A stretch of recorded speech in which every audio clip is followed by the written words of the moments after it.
ఈరోజు మహబూబ్నగర్ జిల్లా కాంగ్రెస్ పార్టీ కార్యాలయంలో జిల్లా కాంగ్రెస్ అధ్యక్షులు సంజీవ్ ముదిరాజ్ గారితో కలిసి ఈ ప్రెస్ మీట్ పెట్టడానికి ప్రధాన కారణం ఏంటంటే, ముఖ్యమంత్రి గారి పర్యటన తర్వాత పాలమూరు రంగారెడ్డి లిఫ్ట్ ఇరిగేషన్ అతి త్వరలో పూర్తయిపోతుంది. అతి త్వరలో పూర్తి అయిపోతే మాకు భవిష్యత్తు ఉండదు, మాకు పుట్టగతులు ఉండవు అనేటటువంటి భయంతో నిన్న ఇద్దరు మాజీ మంత్రులు, ఒక ఎమ్మెల్యే ముగ్గురు కలిసి తమ అక్కసును వెళ్ళగట్టినటువంటి సందర్భంలో వాళ్ళు చెప్పినటువంటి ప్రతి మాట అవాస్తవము. ఆ అవాస్తవాలు పాలమూరు రంగారెడ్డి పరివాహక ప్రాంతంలో ఉండేటటువంటి ప్రజలకు అందరికీ తెలియాలనే ఉద్దేశంతోనే ఈరోజు మీతో మాట్లాడడానికి ముందుకు రావడం జరిగింది. అసలు పాలమూరు రంగారెడ్డి లిఫ్ట్ ఇరిగేషన్ గురించి మాట్లాడే కన్నా ముందు అసలు కృష్ణా రివర్ బేసిన్లో మనకు తెలంగాణ ప్రాంతానికి ఆంధ్ర వాళ్ళకన్నా ఎక్కువ అన్యాయం చేసింది కేసీఆర్. ఎట్లా ఆంధ్ర వాళ్ళకన్నా ఎక్కువ అన్యాయం చేసిండు కేసీఆర్ అంటే, కృష్ణా రివర్ వాటర్ బోర్డు వాళ్ళ హియరింగ్స్లో తెలంగాణ ముఖ్యమంత్రిగా అటెండ్ అయినటువంటి కేసీఆర్ ఆంధ్ర వాళ్ళకి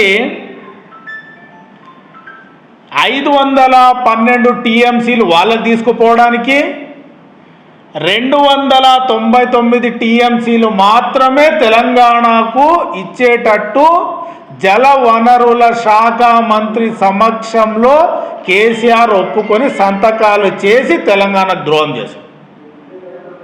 ఈ పాలమూరు రంగారెడ్డి పరివాహక ప్రాంతము ప్రాజెక్టులు ఈరోజు నష్టపోవడానికి, ఈ ప్రాంతంలో ఉండేటటువంటి ప్రజలు నష్టపోవడానికి కారకుడు ఎవరంటే కేసీఆర్.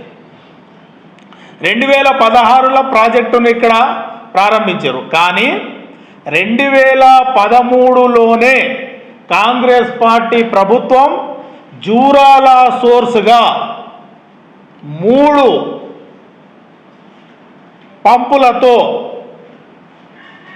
ఈ యొక్క ప్రాజెక్టును నిర్మించడానికి పరిపాలన అనుమతులు ఇవ్వడం జరిగింది.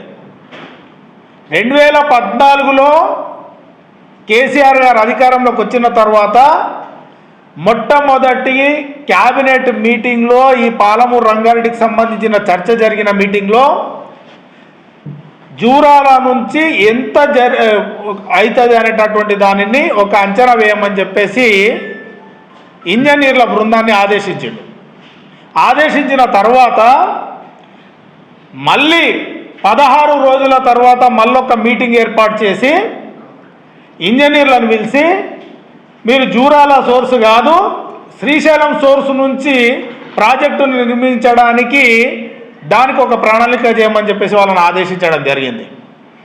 ఎప్పుడైతే జూరాల నుంచి సోర్సు శ్రీశైలంకు మారిందో అప్పుడు 3 నుంచి 5కి మారడం జరిగింది. 3 ఎత్తిపోతల నుంచి 5కి మారడం జరిగింది. పంపు సెట్లు కూడా ఇక్కడ 20 అయితే అక్కడ 37కి మారడం జరిగింది. 28,000 కోట్ల అంచనా ఉంటే 35,000 కోట్ల అంచనాకు మారింది. అదేవిధంగా మళ్ళీ రివైజ్ చేస్తే 55,000 కోట్లకు అంచనా మారింది. ఇప్పుడు కట్టాలంటే 75,000 కోట్ల అంచనాకు మారింది.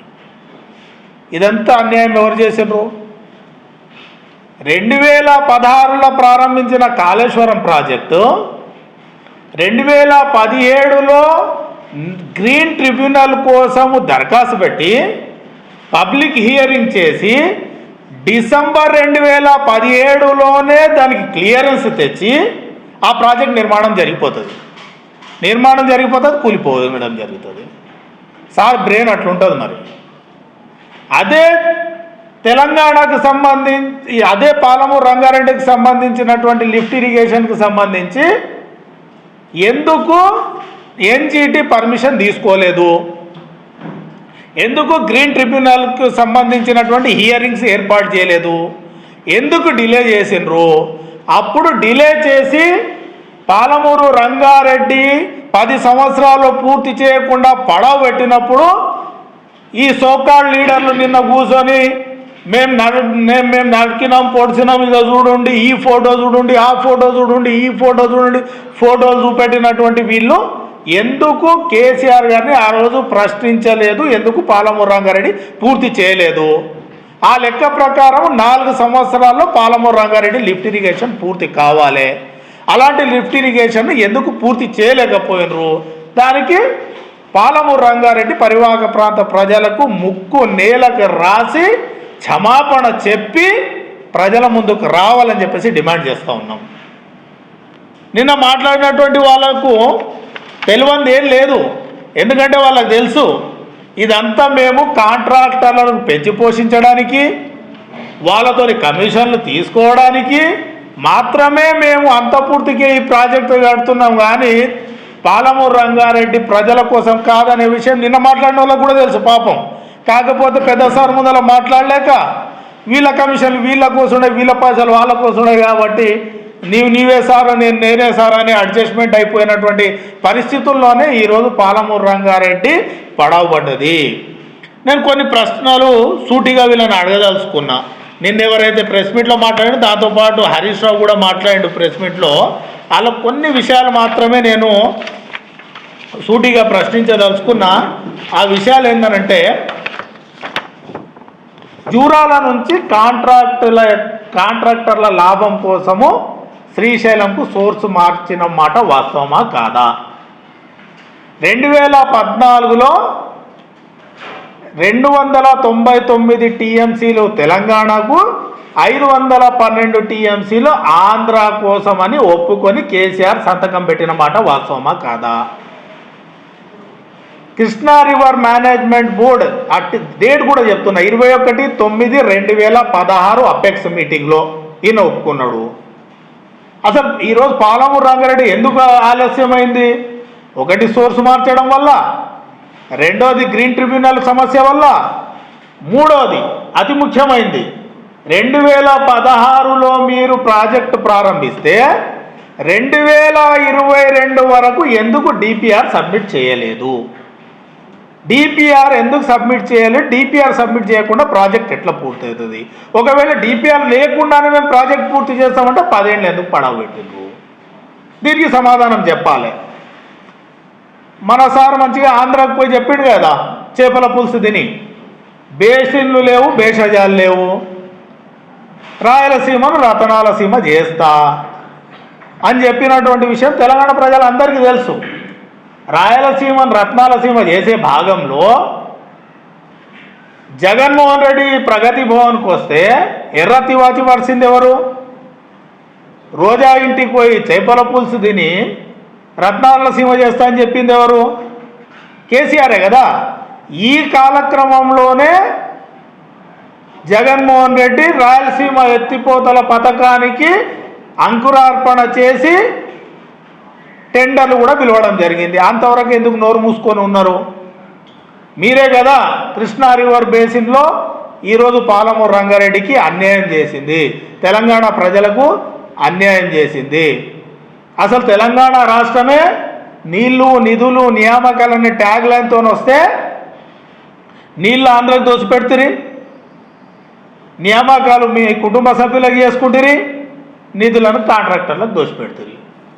ఇది చేసి తెలంగాణ ప్రజలకు అన్యాయం చేసి ఈరోజు సిగ్గు లేకుండా ప్రజల ముందుకు వచ్చి మళ్ళీ అబద్ధాలను మాట్లాడుతూ ఉన్నారు.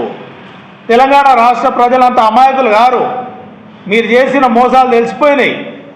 ఎందుకంటే నిన్న ప్రెస్ మీట్ పెట్టినటువంటి నాయకులకు కానీ హరీష్ రావు గారు కానీ అందరికీ నేను కృతజ్ఞతలు చెప్తున్నా. ఎందుకంటే కనీసం వాళ్ళు వచ్చి ఈరోజు ప్రెస్ మీట్ పెట్టి మాట్లాడినందుకు మేము నిజాలనన్న ప్రజలకు చెప్పేటటువంటి అవకాశం వాళ్ళు మాకు కల్పించారు. ప్రజలకు కనీసం నిజాలను చెప్పేటటువంటి అవకాశాలు కల్పించారు. అదేవిధంగా 2004 నుంచి 2014 వరకు ఉమ్మడి రాష్ట్రం ఉన్నది. ఆంధ్రోళ్ళు దోసుకుపోయినరు, నీళ్లను దోసుకుపోయినరు అని చెప్పేసి మనం ఆ రోజు పోరాటం చేసిన సందర్భంలో ఈ 10 ఏళ్లలో 730.16 టీఎంసీల నీటిని అక్రమంగా ఆంధ్ర వాళ్ళు తరలించుకుపోయారు 2004 నుండి 14 వరకు. అదే టీఆర్ఎస్ గవర్నమెంట్ వచ్చిన తర్వాత, మనదే ప్రభుత్వము, మన రాష్ట్రం ఏర్పాటైన తర్వాత, టీఆర్ఎస్ ప్రభుత్వం వచ్చిన తర్వాత ఈ 10 ఏళ్లలో 2014 నుండి 2023 వరకు 1200.95 టీఎంసీలు నీటిని ఎక్కువగా తరలించుకుపోయారు అక్రమంగా. అంటే అప్పుడు ఉమ్మడి రాష్ట్రంలో కన్నా తెలంగాణ రాష్ట్రం వచ్చిన తర్వాతనే అక్రమంగా నీటిని ఆంధ్ర వాళ్ళు ఎక్కువగా తరలించుకుని పోయినరు. దీనికి కేసీఆర్ బాధ్యత వహించాల్సినటువంటి అవసరం ఉందా లేదా? 2004 నుంచి 14 వరకు 730.16 టీఎంసీ, 2014 నుంచి 23 వరకు 1200.95 టీఎంసీ, సుమారు 500 టీఎంసీలు వీళ్ళ ప్రభుత్వంలో ఎక్కువ తరలించుకుపోయారు ఆంధ్ర నాయకులు. అప్పుడు ఎవరు బాధ్యత వహించాలి? టీఆర్ఎస్ నాయకత్వం బాధ్యత వహించాలి కదా. మరి అదే 2016లో ప్రాజెక్ట్ స్టార్ట్ చేస్తే 2022 వరకు డిపిఆర్ కూడా సబ్మిట్ చేయలేదు. ఇంకొకటి చాలా పెద్ద పొరపాటు ఏం చేశారంటే, మనది వరద జలాల పైన బేస్డ్ అనేటువంటి ప్రాజెక్టుగానే మనం ప్రారంభించినాం ఈ ప్రాజెక్టు. అది జూరాల సోర్స్ ఉండని, శ్రీశైలం సోర్స్ ఉండని, వరద జలాల పైన ఏర్పాటు చేసినటువంటి ఈ ప్రాజెక్టును మీరు డిపిఆర్ సబ్మిట్ చేసినప్పుడు వాటా జలాలు అని చెప్పేసి ఎందుకు రాసినరు? వాటా జలాలు అని రాసినప్పుడే అంతర్రాష్ట్ర జల వివాదం ఏర్పాటైంది. కడుతున్నటువంటి ప్రాజెక్టు ఇది కూడా డిపిఆర్లో తప్పుగా రాసి డిపిఆర్ రిటర్న్ రావడానికి కారణమైంది. అదే కాకుండా పర్యావరణ అనుమతులకు కూడా 2017లో పంపించారు. పర్యావరణ అనుమతుల కోసం ఒక్క పబ్లిక్ హియరింగ్ చేయలే, దాన్ని కూడా డిలే చేశారు. సేమ్ కాళేశ్వరంకి 2017లో పర్యావరణ అనుమతికి పంపించారు. 2017 డిసెంబర్లోనే పర్యావరణ అనుమతులు వచ్చేసి క్లియరెన్స్ అయిపోయింది. మరి అక్కడైంది, ఇక్కడ ఎందుకు కాలేదు? ఇక్కడ ఎందుకు హియరింగ్స్ పెట్టలేదనంటే, పాలమూరు రంగారెడ్డి పరివాహక ప్రాంతం పైన ఉండేటటువంటి వివక్ష కారణంగానే ఈరోజు పాలమూరు రంగారెడ్డి పడవబడ్డది. దానికి ఇక్కడ ఉన్నటువంటి ఉమ్మడి మహబూబ్ నగర్ జిల్లాలో ఆ రోజు టీఆర్ఎస్ పార్టీలో నాయకత్వం వహించి మంత్రులుగా చేసి ఈరోజు సోకాల్డ్ లీడర్లు ఎవరైతే వచ్చి పడవబడ్డదని చెప్తున్నటువంటి వాళ్ళకు ఈ వాస్తవము తెలియదా? తెలిసి ప్రజలను ఎందుకు మభ్యపెడతా ఉన్నారు?